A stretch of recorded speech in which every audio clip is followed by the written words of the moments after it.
ନିଜକୁ ଏତେ ବଦଳାଇ ଦିଅନ୍ତୁ ଯେ ଲୋକେ ଆପଣଙ୍କୁ ଭେଟିବା ପାଇଁ ବ୍ୟାକୁଳ ହେବେ। ବନ୍ଧୁଗଣ, କ'ଣ ଆପଣଙ୍କୁ କେବେ ଏମିତି ଅନୁଭବ ହୋଇଛି ଯେ ଆପଣଙ୍କର ଉପସ୍ଥିତି କିମ୍ବା ଆପଣଙ୍କର ସମୟ କାହା ପାଖରେ କୌଣସି ମୂଲ୍ୟ ନାହିଁ? ଆମେ ପ୍ରାୟତଃ ଅନ୍ୟମାନଙ୍କୁ ବଦଳାଇବାକୁ ଚେଷ୍ଟା କରୁ, ସେମାନଙ୍କ ପଛରେ ଗୋଡ଼ାଉ ଏବଂ ସେମାନଙ୍କ ଠାରୁ ଟିକେ ସମ୍ମାନ ଭିକ୍ଷା କରୁ। କିନ୍ତୁ ସତ କଥା ହେଉଛି, ଏ ଦୁନିଆରେ ଏକ ସହଜ ନିୟମ ଅଛି। ଯେଉଁ ଜିନିଷ ସହଜରେ ମିଳିଯାଏ ଲୋକେ ତା'ର ଆଦର କରିବା ଛାଡ଼ି ଦିଅନ୍ତି। ଏଥିପାଇଁ ଆଜି ମୁଁ ଆପଣଙ୍କୁ କହିବାକୁ ଆସିଛି ଯେ ଅନ୍ୟମାନଙ୍କ ପଛରେ ଗୋଡ଼ାଇବା ବନ୍ଦ କରନ୍ତୁ। ନିଜକୁ ଏତେ ବଦଳାଇ ଦିଅନ୍ତୁ ଏବଂ ସଫଳତାର ଏଭଳି ଏକ ଶିଖରରେ ପହଞ୍ଚାଇ ଦିଅନ୍ତୁ ଯେ ଯେଉଁ ଲୋକମାନେ ଆଜି ଆପଣଙ୍କୁ ଅଣଦେଖା କରୁଛନ୍ତି, କାଲି ସେଇମାନେ ଆପଣଙ୍କୁ ଟିକେ ଦେଖିବା କିମ୍ବା ଭେଟିବା ପାଇଁ ବ୍ୟାକୁଳ ହେବେ। ତେବେ ଚାଲନ୍ତୁ ଆଜି ମୁଁ ଆପଣଙ୍କୁ କହିବି ଯେ ନିଜକୁ ବଦଳାଇବା ପାଇଁ ଆପଣଙ୍କୁ କେଉଁ କଥା ଉପରେ କାମ କରିବାକୁ ହେବ। ପଏଣ୍ଟ ନମ୍ବର 1, ସମୟର ମୂଲ୍ୟ ବୁଝନ୍ତୁ। ସବୁଠାରୁ ପ୍ରଥମ କଥା ହେଉଛି ଆପଣଙ୍କୁ ନିଜ ସମୟର ଆଦର କରିବା ଶିଖିବାକୁ ହେବ। କାରଣ ଯେଉଁ ମଣିଷ ସମୟର ସମ୍ମାନ କରେ ନାହିଁ, ସମୟ ତାକୁ ବହୁତ ପଛରେ ଛାଡ଼ିଦିଏ। ଯେତେବେଳେ ଆପଣ ସକାଳୁ ଉଠୁଛନ୍ତି, ନିଜର ସାରା ଦିନ ପାଇଁ ଏକ ସଠିକ୍ ଯୋଜନା, ସଠିକ୍ ପ୍ଲାନ୍ ପ୍ରସ୍ତୁତ କରନ୍ତୁ ଯେ କେଉଁ ସମୟରେ ଆପଣଙ୍କୁ କ'ଣ କରିବାକୁ ଅଛି। ଅଦରକାରୀ କାମରେ ଏବଂ ବେକାର ଗପସପରେ ନିଜର ମୂଲ୍ୟବାନ ସମୟ ନଷ୍ଟ କରିବା ସମ୍ପୂର୍ଣ୍ଣ ବନ୍ଦ କରିଦିଅନ୍ତୁ। ଯେତେବେଳେ ଲୋକେ ଦେଖିବେ ଯେ ଆପଣ ସବୁ ସମୟରେ ସମସ୍ତଙ୍କ ପାଇଁ ମାଗଣାରେ ଉପଲବ୍ଧ ରହୁନାହାନ୍ତି, ସେତେବେଳେ ସେମାନେ ଆପଣଙ୍କର ଗୁରୁତ୍ୱ ବୁଝିବେ। ନିଜ ସମୟକୁ ଏକ ବହୁମୂଲ୍ୟ ସମ୍ପତ୍ତି ଭଳି ସାଉଁଟି ରଖନ୍ତୁ ଏବଂ ଏହାକୁ କେବଳ ନିଜ ଉନ୍ନତିରେ ହିଁ ଲଗାନ୍ତୁ। ପଏଣ୍ଟ ନମ୍ବର 2, ଫୁର୍ସତ ସମୟର ସଦୁପଯୋଗ କରନ୍ତୁ। ଆମ ପାଖରେ ପ୍ରାୟତଃ ଯେଉଁ ଖାଲି ସମୟ ବଞ୍ଚିଯାଏ, ଆମେ ତାକୁ ସୋସିଆଲ ମିଡ଼ିଆରେ ସ୍କ୍ରୋଲ୍ କରିବାରେ ବା ରିଲ୍ସ ଦେଖିବାରେ ନଷ୍ଟ କରିଦେଉ, ଯାହାକି ଏକ ବଡ଼ ବୋକାମି। ଏହି ଖାଲି ସମୟକୁ ଆପଣ ନିଜର ମାନସିକ ଶକ୍ତି ବଢ଼ାଇବା ଏବଂ ନିଜକୁ ଅଧିକ ଉନ୍ନତି କରିବା ପାଇଁ ବ୍ୟବହାର କରିବା ଉଚିତ। ଏହି ମୁହୂର୍ତ୍ତ ଗୁଡ଼ିକରେ କିଛି ଭଲ ବହି ପଢ଼ନ୍ତୁ, ନୂଆ ତଥ୍ୟ ଜ୍ଞାନବର୍ଦ୍ଧକ କଥା ଶିଖନ୍ତୁ କିମ୍ବା ନିଜ ଆଗାମୀ ଭବିଷ୍ୟତ ପାଇଁ ଯୋଜନା କରନ୍ତୁ। ଯେତେବେଳେ ଆପଣ ନିଜ ଖାଲି ସମୟକୁ ଏକ ଉଦ୍ଦେଶ୍ୟ ଦେଇଦେବେ, ସେତେବେଳେ ଆପଣଙ୍କ ବ୍ୟକ୍ତିତ୍ୱରେ ଏକ ନୂଆ ଚମକ ଏବଂ ଗାମ୍ଭୀର୍ଯ୍ୟ ଆସିବାକୁ ଲାଗିବ। ଲୋକେ ଯେତେବେଳେ ଆପଣଙ୍କୁ ସଦାବେଳେ କିଛି ନା କିଛି ସୃଜନଶୀଳ କାମ କରୁଥିବାର ଦେଖିବେ, ସେମାନଙ୍କ ମନରେ ଆପଣଙ୍କ ପ୍ରତି ସମ୍ମାନ ଆପେ ଆପେ ବଢ଼ିଯିବ। ନମ୍ବର 3, ଅନଲାଇନ୍ କାମରୁ ଦୁନିଆକୁ ଆପଣାନ୍ତୁ। ଆଜିର ଯୁଗ ହେଉଛି ଡିଜିଟାଲ ଯୁଗ। ଏଥିପାଇଁ ଆପଣଙ୍କୁ ଅନଲାଇନ୍ କାମର ଦୁନିଆରେ ପାଦ ଥାପିବା ଉଚିତ ଏବଂ ଏହାର ସମ୍ପୂର୍ଣ୍ଣ ଫାଇଦା ନେବା ଉଚିତ। ଘରେ ବସି ଇଣ୍ଟରନେଟ୍ ସାହାଯ୍ୟରେ ଏମିତି ଅନେକ କାମ କରାଯାଇପାରିବ ଯାହା ଆପଣଙ୍କୁ ଆର୍ଥିକ ରୂପେ ସ୍ୱାଧୀନ ଏବଂ ମଜବୁତ କରିପାରିବ। ସେ କଣ୍ଟେଣ୍ଟ କ୍ରିଏସନ୍ ହେଉ, ଫ୍ରିଲାନ୍ସିଂ ହେଉ କିମ୍ବା କୌଣସି ଛୋଟ ମୋଟ ଅନଲାଇନ୍ ବ୍ୟବସାୟ ହେଉ, ଆପଣଙ୍କୁ ଏଥିରେ ହାତ ଦେବା ଉଚିତ। ଯେତେବେଳେ ଆପଣ ଅନଲାଇନ୍ କାମ କରି ନିଜ ଦମରେ କିଛି ହାସଲ କରିବେ, ସେତେବେଳେ ଆପଣଙ୍କ ଆତ୍ମବିଶ୍ୱାସ ସପ୍ତମ ଆକାଶରେ ପହଞ୍ଚିଯିବ। ଏହି ସଫଳତା ଆପଣଙ୍କୁ ସମାଜରେ ଏକ ନୂଆ ପରିଚୟ ଓ ସମ୍ମାନ ଦେବ, ଯାହାଦ୍ୱାରା ଲୋକେ ଆପଣଙ୍କର ଉଦାହରଣ ଦେବାକୁ ଲାଗିବେ। ନମ୍ବର 4, କୌଣସି ନୂଆ ହୁନର ବା ଦକ୍ଷତା ଶିଖନ୍ତୁ। ଦୁନିଆରେ କେବଳ ପାଠପଢ଼ା, ଡିଗ୍ରୀର ମୂଲ୍ୟ ନଥାଏ, ବରଂ ଆପଣଙ୍କ ପ୍ରକୃତ ଶକ୍ତି ଆପଣଙ୍କର ଦକ୍ଷତା ବା ହୁନର ଭିତରେ ଲୁଚି ରହିଥାଏ। ଯେକୌଣସି ଏମିତି ଏକ ସ୍କିଲ୍ ବଛନ୍ତୁ ଯେଉଁଥିରେ ଆପଣଙ୍କର ମନ ଲାଗୁଛି, ଯେପରିକି ଭିଡ଼ିଓ ଏଡ଼ିଟିଂ, ଗ୍ରାଫିକ୍ ଡିଜାଇନିଂ କିମ୍ବା କଥାବାର୍ତ୍ତା କରିବାର କଳା, ଏବଂ ସେଥିରେ ପାରଙ୍ଗମ ହୁଅନ୍ତୁ। ଯେତେବେଳେ ଆପଣଙ୍କ ପାଖରେ କୌଣସି ଚମତ୍କାର ହୁନର ଥିବ, ଲୋକେ ଆପଣଙ୍କ ଆଡ଼କୁ ଆପେ ଆପେ ଆକର୍ଷିତ ହେବେ ଏବଂ ଆପଣଙ୍କର ଆଦର କରିବେ।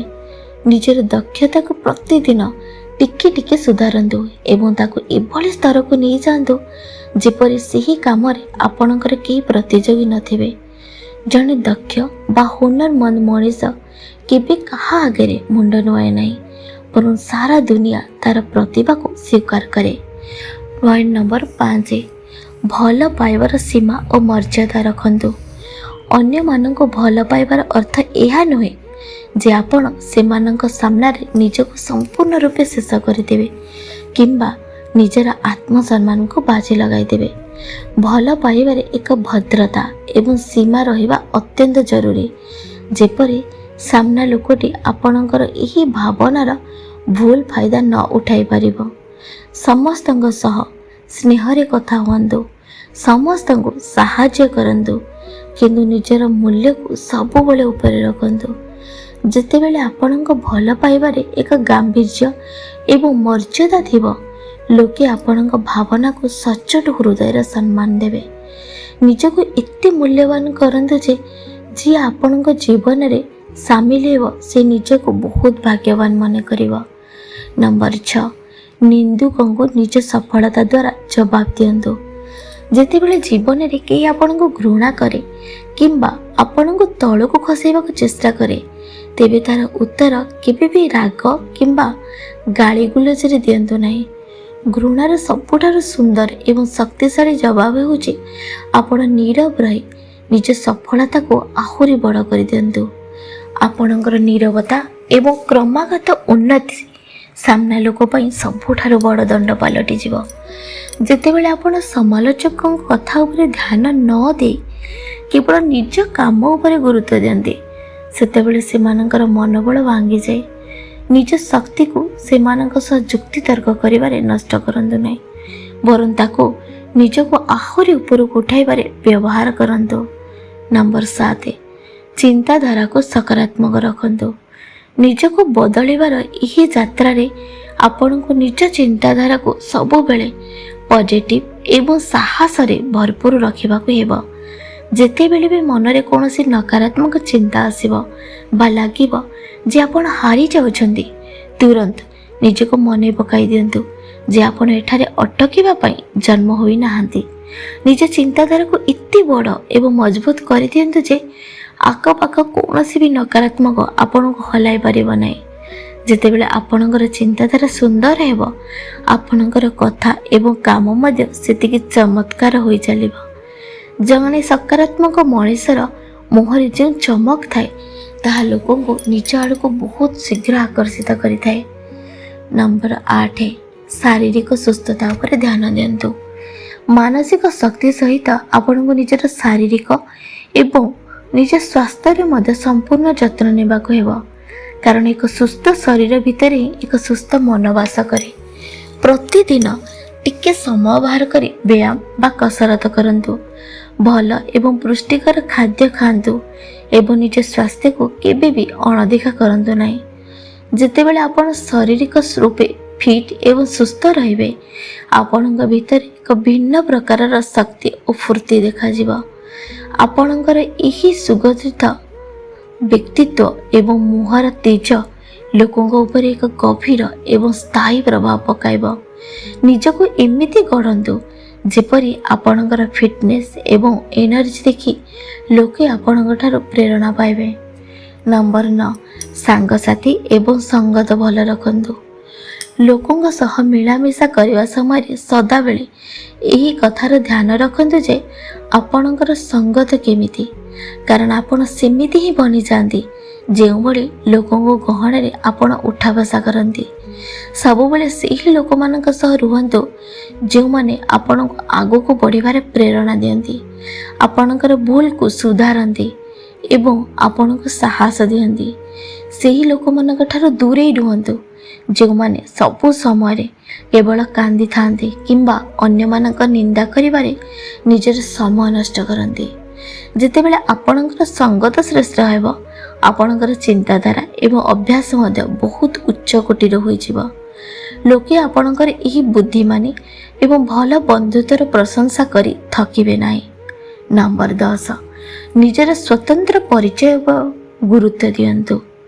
ଶେଷ ଏବଂ ସବୁଠାରୁ ଜରୁରୀ କଥା ହେଉଛି କେବେ ବି ନିଜର ତୁଳନା ଅନ୍ୟମାନଙ୍କ ସହ କରି ନିଜକୁ କମ୍ ବା ଛୋଟ ଭାବନ୍ତୁ ନାହିଁ। ଆପଣ ଯେମିତି ବି ହୁଅନ୍ତୁ, ନିଜ ଭିତରେ ଜଣେ ଅନନ୍ୟ, ଜଣେ ୟୁନିକ୍ ବ୍ୟକ୍ତି ଏବଂ ଭଗବାନ ଆପଣଙ୍କୁ ଏକ ସ୍ୱତନ୍ତ୍ର ଉଦ୍ଦେଶ୍ୟ ସହ ଏହି ଦୁନିଆକୁ ପଠାଇଛନ୍ତି। ଅନ୍ୟମାନଙ୍କ ସଫଳତାକୁ ଦେଖି ଈର୍ଷା କରିବା ଅପେକ୍ଷା ସେମାନଙ୍କଠାରୁ ଶିଖନ୍ତୁ ଏବଂ ନିଜ ଯାତ୍ରାରେ ସମ୍ପୂର୍ଣ୍ଣ ନିଷ୍ଠାର ସହ ଆଗକୁ ବଢ଼ନ୍ତୁ। ଯେତେବେଳେ ଆପଣ ନିଜକୁ ସମ୍ମାନ ଦେବା ଆରମ୍ଭ କରିବେ, ସାରା ଦୁନିଆ ମଧ୍ୟ ଆପଣଙ୍କୁ ସମ୍ମାନ ଦେବାକୁ ବାଧ୍ୟ ହେବ। ନିଜ ଯୋଗ୍ୟତା ଉପରେ ସମ୍ପୂର୍ଣ୍ଣ ଭରସା ରଖନ୍ତୁ ଏବଂ ନିଜର ଏକ ଶ୍ରେଷ୍ଠ ରୂପ, ବେଟର ଭର୍ସନ୍ ବନିବାକୁ ଚେଷ୍ଟା କରନ୍ତୁ। ତେବେ ବନ୍ଧୁଗଣ, ନିଜକୁ ବଦଳାଇବାର ଏହି ଯାତ୍ରା ଟିକେ କଷ୍ଟକର ନିଶ୍ଚୟ, କିନ୍ତୁ ଯେତେବେଳେ ଆପଣ ଏହି କଥାଗୁଡ଼ିକୁ ନିଜ ଜୀବନରେ ଆପଣାଇ ନେବେ, ସେତେବେଳେ ପରିବର୍ତ୍ତନ ସ୍ପଷ୍ଟ ଦେଖାଯିବ। ଯେଉଁ ଲୋକମାନେ ଆଜି ଆପଣଙ୍କୁ ବେକାର ଭାବୁଛନ୍ତି, କାଲି ସେଇମାନେ ଆପଣଙ୍କ ସହ କଥା ହେବା ପାଇଁ ବାହାନା ଖୋଜିବେ। ଉଠନ୍ତୁ, ଅଣ୍ଟା ଭିଡ଼ନ୍ତୁ ଏବଂ ଆଜିଠାରୁ ହିଁ ନିଜ ଉପରେ କାମ କରିବା କରନ୍ତୁ।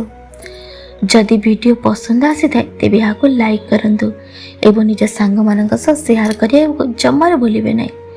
ଆପଣ ଆଜିଠାରୁ ନିଜର କେଉଁ ଅଭ୍ୟାସକୁ ବଦଳାଇବାକୁ ଚାହୁଁଛନ୍ତି, ମୋତେ କମେଣ୍ଟ କରି ନିଶ୍ଚୟ ଜଣାନ୍ତୁ।